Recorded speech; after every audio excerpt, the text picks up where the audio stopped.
What's going on, guys? How we doing today? Hey, just wanted to say really humbled, really blessed. Just crossed over 40,000 teammates on Twitter. Just really coolest thing ever. And just want to say thank you guys so much for that.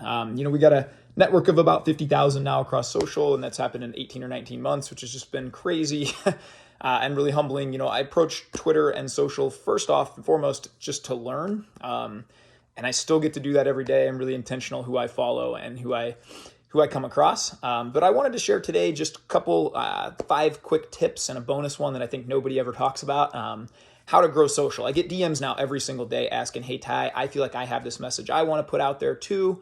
How do you do it? How did you grow that audience? How did you build that? And so I want to share what I've learned along the way. Hopefully some people have some takeaways, and I hope one person's watching this today that's just like, you know what? I have these good ideas that I want to share too, and I'm going to go for it in this way. So number one thing, I think this is going to be a no-brainer. We're going to start easy, is you've got to be consistent. With anything you ever want to do, I see far too many people get very fired up, whether that be about fitness, whether that be about faith, whether that be about growing social, anything, and they get on fire for 2 weeks, 3 weeks, 5 weeks, and then the motivation wears off and we never see them again. So, you don't go to the gym 7 times and build the body you want. Same thing with social. I've been on it for 19 months now. I have yet to miss a day of tweeting. And so, even days where I just don't feel it, I do take full days off sometimes, but I just have pre-written a few tweets and I fire them out there just to keep the message going. So above all else, you got to be consistent. Consistency is what's going to separate the winners from the dreamers. And so you got to set aside a little time and say, hey, you know what? Every single day, I'm going to put my thoughts out there and engage and get out there. So consistency, number one. Number two, I would say you got to add value. This is the big thing, man, is, a lot of times I just see people regurgitating what other people say.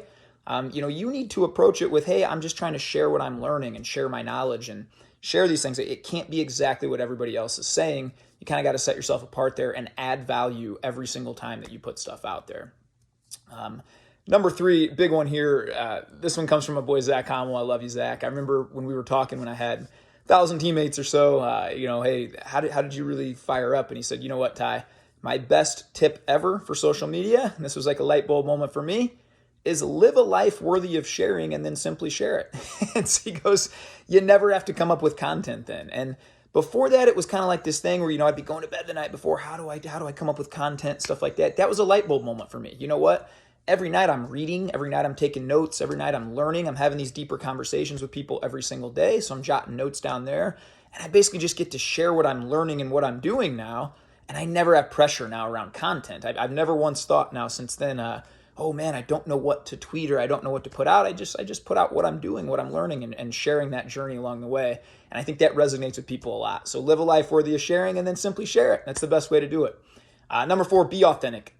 This is a huge one, and it kind of ties in with that last one. You can spot people a mile away who want to kind of come in and just sell things and want to come in. You got to come in and be yourself, present your full self. And sometimes that's hard. You're going to have to say things that other people won't resonate with. You might get hate from that. You need to know coming in, if you put yourself out there on social, you're going to attract a lot of people that are like-minded and think like you and want to learn from you, and you can learn from them. You're also going to attract some people that are just not happy with the message you're putting out. They're not happy with their own lives, quite frankly, and they're going to give you a lot of hate. You just need to understand that. But look, Joe Rogan said it best, man. I love this. He said, the greatest thing I ever did was I created no competition. There's no competition for the Joe Rogan podcast. If Joe Rogan decides tomorrow to never do the Joe Rogan podcast again, guess what? Nobody can just step in there and fill those shoes. He's the only Joe Rogan in the world. So you can apply this to yourself too. You're the only you in the world. You're the only one that has that specific message put on your heart to share with other people. So get it out there and just be yourself and be true to yourself and authentic the whole time. Big one here, last one is the data points. And I think this is huge. When I first started kind of studying a little bit and seeing, hey, what do I want to do? I see a lot of people get frustrated with this. They're putting out great tweets, right? But they don't yet have an audience. And I think you need to set aside, this was mine, until I hit 2,000, 2,500 teammates, I spent 90%, the majority of my time, going on other people's timelines, people that already had a huge audience, and commenting under their posts and trying to add value, again, to their posts so that I could be seen. Until you have that many teammates, there's just not enough people that are going to get eyes and share your stuff and that you're going to be able to grow. So about 2,500, that's a data point for me that I would say, until that point, you need to spend 90% of your focus on finding these other accounts that you resonate, that you learn from anyway, and that you can comment and add some value to their stuff. This is a bonus one and something that I've never heard anybody share before. I was kind of hesitant to even share it myself. I could write a growth guide and maybe sell it. But, this is the thing where I really, I came on Twitter again to learn first. So I'm going to use like Cynthia Thurlow as an example.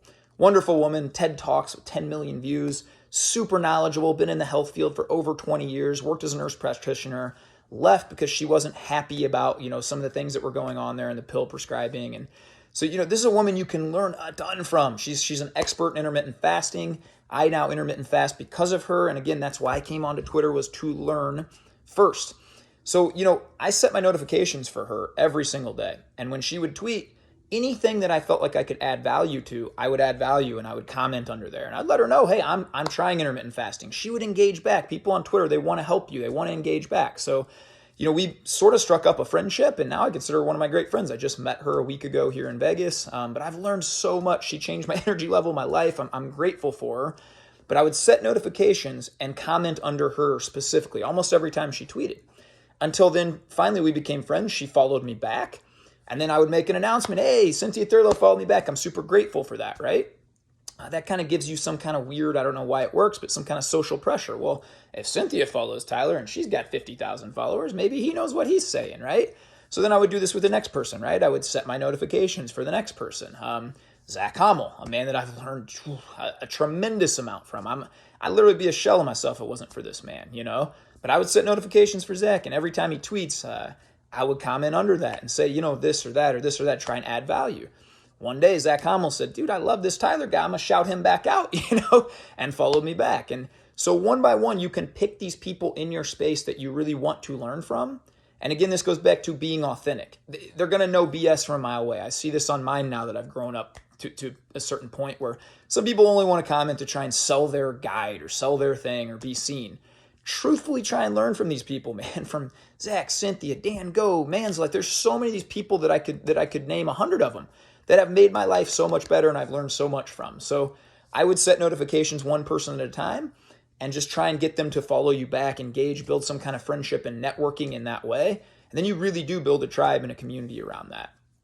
So that's my top 5 tips. We got add value, be consistent, be authentic, live a life worthy of sharing and share it. Find these certain data points that work for you. And then the bonus tip of set your notifications for one person at a time and add a bunch of value to them.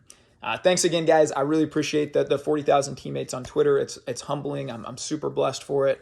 I just want us to all keep winning together, man. So if you feel like you have a message out there that you want to put out and share and you think you can help people too, by all means, start sharing it. Let's get after it. If you want any more tips, just shoot me a DM, man. I'm always happy to respond to those.